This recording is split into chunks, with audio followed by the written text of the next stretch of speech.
You lift weights, right? Does this sound familiar? Hey Bob, did you see Mike hit that big bench PR the other day? Pretty impressive. Yeah, he's a freak. I'd be there too, but my long arms, forever poverty bench. Mike has the same arm length as you, but he doesn't have long arms and an inattentive type of neurodivergent genetics. How do you know? Well, he shows up every day and finishes his workouts. That's so neurotypical. Must be nice.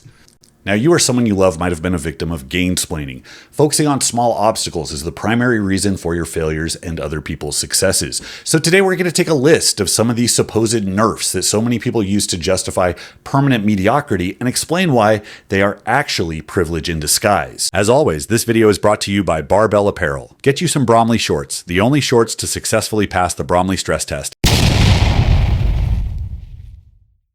So you're at the gym ready to deadlift, to commence your daily therapy of soothe brain by pickup bar. So you get your stance, you hinge at the hips, you grab the weight only to realize that your RPE estimation for the day was just way off. But hey, not pickup bar, not soothe brain, so you proceed anyways. Now your rigid tibia and femur have no give, but the stack of Lincoln logs that we call your spine quickly begins to give like a child's toy fishing pole, and your deadlift becomes less hingy and more wormy. Now you grind it out, you get the bar above your knees, and then you realize that you can just slide your hips forward and let your limp spine flop back for what is technically a good lockout. Hooray! Now in this example, we have the hamstrings and glutes just firing on all cylinders. They are taking the brunt of the work, but the erectors have long since tapped out. They got put through a forced eccentric, and now you're just hanging onto the tendons. But all is not lost. We have maximal neck extension, which is a powerful way to combat complete systemic failure from the collarbone down. And we've gotten rid of the shoes so we can adequately root our feet into the ground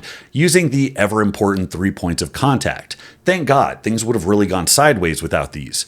So you think to yourself, gee, if I could only keep my spine straight, then I could call myself a deadlifter, post my PRs with pride, and maybe see some progress. Why it's a nerf. Rounding your back is universally referred to as bad form. Son, people can see you. This video isn't about whether it is or isn't, just know that people are going to call it that. And as we've established in previous videos, no clout basically means no gains. But on a serious note, it can be a much less efficient way to transfer force through the spine. It takes a lot of force from your hams and glutes, the main movers, to get the weight going. And when your spine gives like a pool noodle, the bar doesn't actually move. So it's a lot of wasted effort. This is called strength leak, and it's terrible in any sport. Rounding your back is also thought to be correlated with injury. Now that probably depends on a bunch of things, but even the pro back rounding crowd call injuries a loading issue. So if the load is so heavy that it forces you into a different position than the one you intended, that probably meets the criteria. Why it's actually a buff. Pulling with a rounded spine can actually build super strong erectors and actually increase the strength of your spine.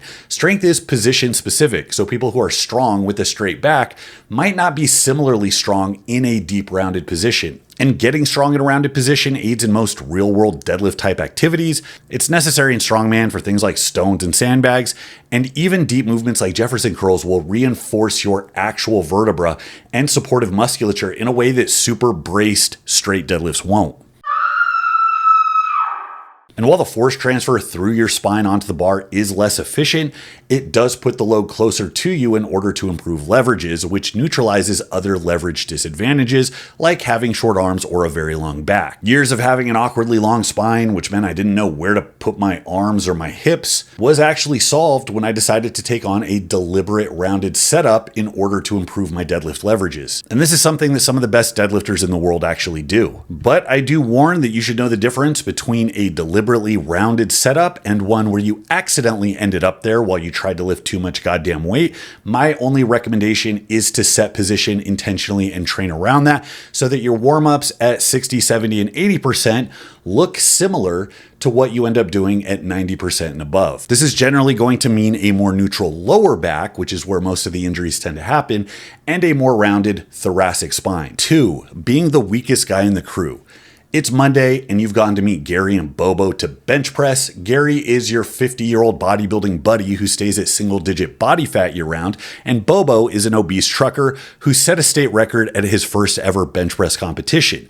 You walk in and you see them already loading up the weight. They look at you, they say, "You're up." And you're apprehensive because you know today everybody is there at the gym, it's crowded, and they're going to see you lifting a third of their weight. You're going to be sore for 5 days, and you're going to repeatedly get called peanut for the privilege. You ask yourself, why do I have to be the weakest guy in the crew? Why it's a nerf? It seems like being the weakest in a crew is a self-explanatory nerf. I mean, the purpose is to be strong, not weak, right? And it might be disheartening at times to routinely see yourself as the bottom head on the totem pole being stood upon by the other stronger senior heads. It's easy to continuously see the gap between you and think, what's the point? Why it's a buff? The negatives you see here are entirely psychological. You are exactly as strong as you are, and your choice of company might make you feel better, but it doesn't actually change anything. So consider your old crew. You have Kevin, the anxious accountant with poor time management. Jimmy, your friend from high school, who's always halfway between bulking and cutting. You have Chandra, the body positivity queen. And Nikki, who's the physical specimen of the group, but is also a man who goes by Nikki. Now, there's nothing wrong with this crew. Great people, I'm sure you probably had a blast training with them. But if we're evaluating them on their contribution to a specific serious goal, which in this situation is getting jacked out of your mind, the saying holds up. You are the average of your 5 closest friends. Well, you have 4 friends, and here they are. They're probably not doing much to push you forward, but hey, at least you aren't the weakest. The truth is that the strong guys don't really derive a training benefit from working with you. It takes time to correct your atrocious setup, to lecture you about what an actual RP10 is, and to change the plates for your weak ass. They get the benefit of teaching, which is a huge one for them, and you receive the lessons and the influence as a result. Bobo tells you the real important things that jacked up his bench press, and it saves you from the fluff. You would have spent years tweaking your goddamn arch with Jimmy, but now you know benching often and with effort and doing an assload of hard accessory work is the ticket. Bobo's way is less mysterious, but it's easy to understand. Gary understands how every machine in the gym works and how to tweak it to get sore in places you didn't know you had.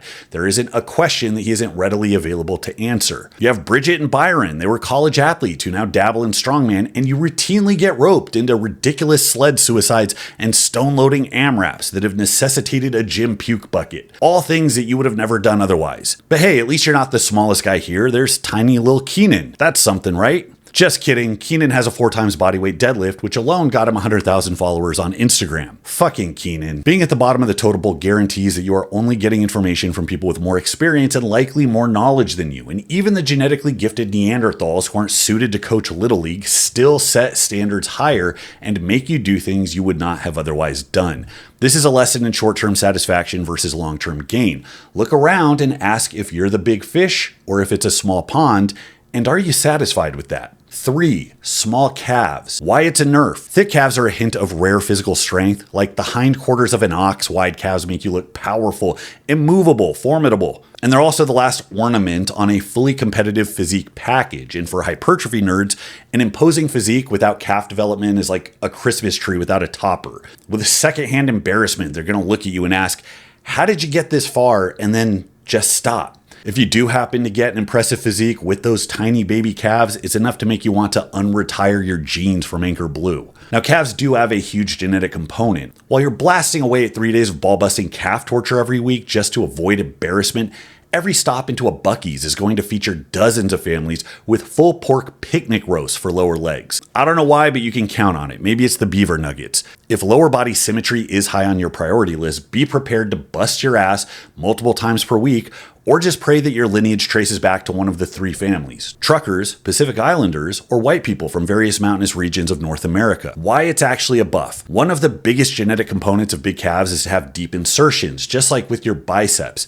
That means you're going to have more mass to grow. The muscle's going to take up more space, and you're also going to have less tendon. But having a smaller muscle with more tendon is actually a buff in power sports, because counterintuitively, it's actually the tendons that give a lot of the pop when you're sprinting and jumping. Consider this legless murderer.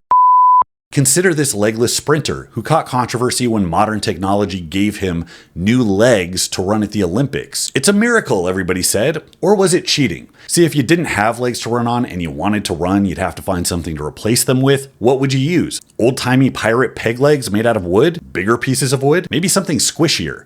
Actually, you would want something with spring, like big-ass paper clips, which would absorb the kinetic energy as you hit the ground and reflect it back up and forward. This potentiates higher jumps and faster sprints, and it's less exhausting, which is why we see the calves of our fastest fuzzy friends built with maximal real estate dedicated to tendon. Now, this might not be a consolation if physique is number 1 on your mind, but while having 18-inch arms and 13-inch calves may seem unacceptable, it does get a lot cooler when you rephrase it as having 18-inch arms and being able to dunk on a 10-foot net. Now, of course, I'm not here to tell you that your tiny little legs means that you can be a walk-on to the Olympic team or are going to fly like Jordan, but I am telling you that it's a predisposition. Your body dysmorphia views it as a nerf, but in reality, it could potentiate excellence somewhere else. 4. Too broke to afford lifting gear. The fitness industry itself is self-serving. It grew by creating a bunch of solutions to problems that didn't exist and convinced you that you need them. Is there a body part that's going to be used in the gym? Well, we have an overpriced piece of stretchy material to wrap around it. You got wraps, straps, belts, shoes. We even have gear for body parts that you're not even lifting with. Why it's a nerf? Lifting equipment are tools to help you lift better, so you must be missing out on optimizing your potential, right? I mean, if you can't afford to buy equipment, you're gonna have less support. That means your achy little tendons are going to prevent your sets from going all the way into the cave of rage that maximizes muscular tension, metabolic fatigue, tissue teardown, neurological drive, effective reps, or whatever the hell else you think is responsible for all of your gains. I mean, at the very least, it means you're not going to be able to put as much weight on the bar. And then there's the social conformity factor. Just like nobody wants to be the kid in school with a brown paper bag for your lunch when all your friends have those sick Power Rangers lunch boxes, lifters need to be able to signal to everybody else they're legit lifting creds. And you can't do that without a bag stuffed full of sleeves and wraps, preferably in black and red. Why it's a buff? When you never have gear, you don't know you're missing out, but you will likely end up addressing the issues that gear might actually mask over a long period of time. Even I've been guilty of falling apart at the gym because I forgot my gym bag, which is strange because for the first few years of competing, I did full strongman competitions in squishy Nike Shox, and I didn't even own a belt. But then I caught the habit just like a drug. I got that first belt, which led to a series of wraps and sleeves and then suits and then 9 different types of straps. I actually had my gym bag stolen out of my truck and I didn't even worry about it because I had accumulated so many duplicates of equipment. I even broke down and tried the goddamn mouth guard, which I mocked for years, and this will forever be my equipment rock bottom. Only the fitness industry could convince people that combat gear is required in order to pick up a barbell. For lifting shoes, most people don't need them, and if your shitty ankles do actually benefit from the incline, just know that the $200 Romalios do the same thing as a 2.5 pound plate under your heels. Then you have elbow sleeves and wrist wraps, which make pressing a dream. It's like having invisible angels put their fingers on the bar at the bottom while whispering in your ear, "It's all you." Knee wraps do the same thing for your squat, just in a much more hateful tone. And this is all great for increasing short-term performance, but it isn't actually required for long-term gains. Even belts are a staple more because of the comfort rather than their necessity. There have been some monster deadlifters who have gone beltless their entire career. Around half of Olympic lifters don't even compete with a belt. And when you consider the people I've known who've had meltdowns because of the plane lost their gear en route to an international show, imagine if you were in fact so secure, so seasoned, so natural and minimalistic that you could just show up without your bag and go on along with the meet. That, my friends, is indeed a buff. And the stronger you get without gear, the more potential you have to benefit from it if you ever actually do decide to use it. So things are expensive as all hell, and with all of the other vital gym expenses, your membership, all the animal protein you have to consume, supplements, online memberships, 9-page ebooks that cost $50. If money is tight, I'd tell you to pass on the stretchy fabric. Instead, focus on getting as strong as you can without any supportive gear, and take every opportunity you have to mock your friends as they strap up like a goddamn mummy just to do their warm-up sets. 5. Long arms. If you got the long arm Japanese whore build, then this is for you. Sorry, but as a guy whose thumbs barely reaches belt loops, this is what you all are to me. Now, most everyone knows the benefits by now, but there's still enough people who find reason to bitch about their positive ape index that I have to address it here. Why it's a nerf. If you had a rapid ascension to a 700-pound pull at like 119 pounds, it's no wonder that you fell in love with lifting, but you may have made the mistake of thinking that that was a reasonable rate of growth for other movements. Long arms are a direct disadvantage in pressing. You have to press the bar farther, and the leverages are also worse. The bottom of the presses are very open and exposed, and it makes it harder to start the bar. And even when you get it going, it feels like there's 4 different stick points to trap you along the way. And this is exactly how you end up with a Bob going on about his forever poverty bench, even though in reality, he just favors comfier lifts and spends less time doing awkward and humbling shit. As the saying goes, you gotta bench more to bench more, and that's exactly what people who suck at benching from the start do not like to do. There's also a perceived aesthetic nerf. The same muscle on a longer arm tends to look smaller. It's one of the reasons that bodybuilding has taken on all of the midgets that didn't get picked up to do the live-action remake of Snow White. A lot of long-limbed guys will go through an ugly duckling period where they've put on some muscle, but they haven't yet filled out their frame and it looks kind of thin and weird and awkward. Why it's actually a buff. If you envy guys with short limbs, take a second to consider the other builds that we associate with this type. You have Lego men, you have literal dwarfs, and you have babies. Theo's a year old, and he's just a typical fat American baby, but damn it if he doesn't look jacked in his gym onesie. So instead of being jealous of the so-called gifted build of having short limbs, consider all of the different buffs that go along with having long arms. The first one is that muscles grow best with movements that are disadvantaged. So pressing might feel awkward, but that just means your normal bench sets are like the hyper-optimized deep stretch movements that other people can't duplicate without creatively misusing equipment. If you approach pressing as a bodybuilder would, it should actually be one hell of a stimulus. It's only when you expect to Julius Maddox heave your way to a rep PR every single set that you're going to get frustrated. Reach advantage is also huge in most sports, especially combat. And it's also huge in most tests of strength, including the ever-important real-world functional ones. Then there's the deadlift buff we've already covered, which is why Lil Keenan is smiling. It doesn't matter if he only benches 75 pounds, somewhere there is a cage-themed energy drink exhibition waiting for him to do a 9-centimeter sumo deadlift in front of a bunch of Gen Z lifters. And I'd actually say that long limbs actually give greater aesthetic potential. The Hobbit hack that I talked about works well in close-ups, but given the choice of swapping your limbs, I don't think very many people would choose Lee Priest sawed-off shotguns for Arnold Schwarzenegger's full-length barrels. They were about the same size, but when you compare functionality from the reach with general aesthetics, I think it's a no-brainer. So if you're struggling with your bench, just so that long-arm lifters struggle because they hate benching, it's not impossible to get strong or big with a big reach. You just have to problem solve for you. Take a bit of that excitement that you exude during that haka you call a sumo setup ritual and apply it to bench day, and you'll be perfectly fine.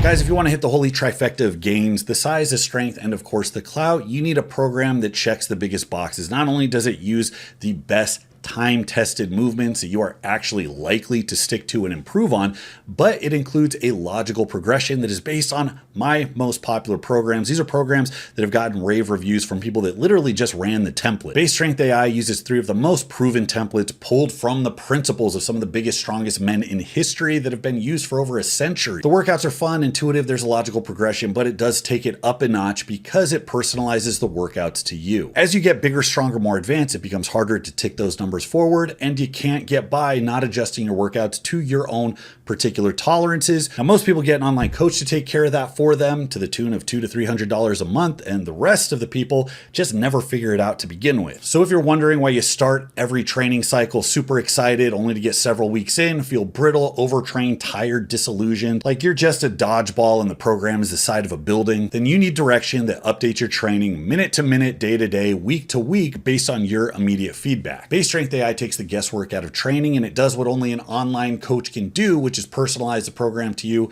at 1/10 of the cost. Yes, 1/10 of the cost. So jump on the heart and soul of old school training. It's my programming, but it is your program and you cannot get that anywhere else. Hit up basestrength.com today to get started on your gains.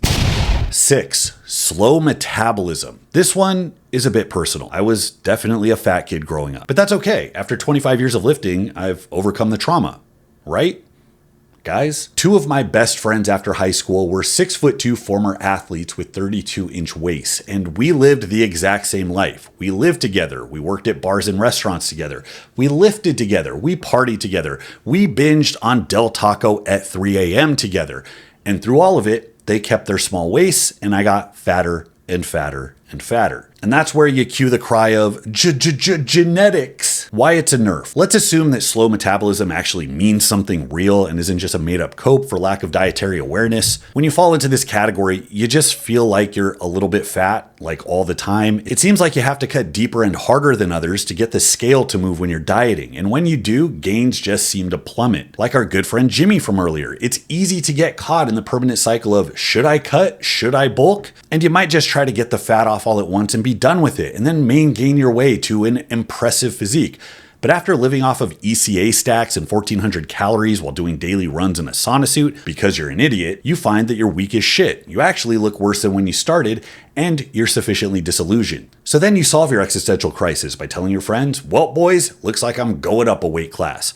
and the pendulum thoroughly swings in the other direction. The cycle repeats. Why? It's actually a buff. Firstly, understand that whatever other people have to do to cut weight doesn't have a damn thing to do with you. Like being friends with the foreign exchange student who took calculus when he was 7 doesn't change the amount of studying that you have to do to not fail out of algebra. Anyone, and I mean anyone, can successfully diet off body fat. The silver lining here is that slow metabolism havers, formerly known as endomorphs, seem to grow muscle and strength quicker, at least as kind of a trend. So in the days of like unchecked high calories, when I was finishing heavy squat and deadlift workouts with chocolate milk, Mountain Dew, and Pop-Tarts, I quickly became one of the stronger guys in any gym I went to and became competitive in strongman, and this was all while I was a natty. My propensity for storing extra body fat seemed to correlate with easy recovery from workouts and steady PRs. It also endowed me with a Teletubby build. But despite that, the decade of training allowed me to build more muscle with little attention paid to protein intake or food quality, and my leaner friends were the ones who had to get creative with force feeding, and they would lose gains once they stopped. And this is actually a huge buff if you're going to face the zombie apocalypse. When all the food is gone and humanity's fighting for survival, your lean friends will be withered to little more than beef jerky while you still are overflowing with energy stores. Not getting me today, Walker. So if you are a thick boy, just know that the simple application of a basic bodybuilding diet will strip off fat and reveal something that was actually in danger of being called a physique. And it will do so in a very predictable short period of time. Fat loss is linear, so 40 pounds of fat at around 2 pounds per week, that's a little over 4 months. And that's going to lead to a radically different physique, and the rate of fat loss is not going to tank your lifts. Now, muscle gain, on the other hand, takes a long time and isn't linear. It's punctuated by long periods of seemingly nothing, which is where us softies have an edge. Now, I'm sure not telling anyone to do their best imitation of an endomorph and calorie fuck themselves to size and strength by eating a salad bowl of cereal every night. Although the last person I told that to was Cameron Hansen, and he's throwing 400 pounds overhead right now. But no, I'm definitely not telling you to do that. I am telling you that there is an edge to being a bit soft, be it by high calories or some imagined genetic governor. And if you're smart, you can leverage that to grow faster than the people that have to liquefy their food in order to get sufficient calories in order to grow. Now, the disclaimer I'm going to put here is temporarily grow faster. You guys do need to have a heart out for when you stop with the food orgies and you do your 16-week transformation arc. I am definitely trying not to be responsible for more middle-aged fatties suffering heart disease because they're trying to squeeze out another ounce of gains before they hang it up. Let me know in the comments if you suffered from any of these nerfs. Did you view them as such, or did you take full advantage of the benefits that they offered you? Leave your response below. Thanks so much for watching, guys. Until next time, this is Bromley. I'll see you.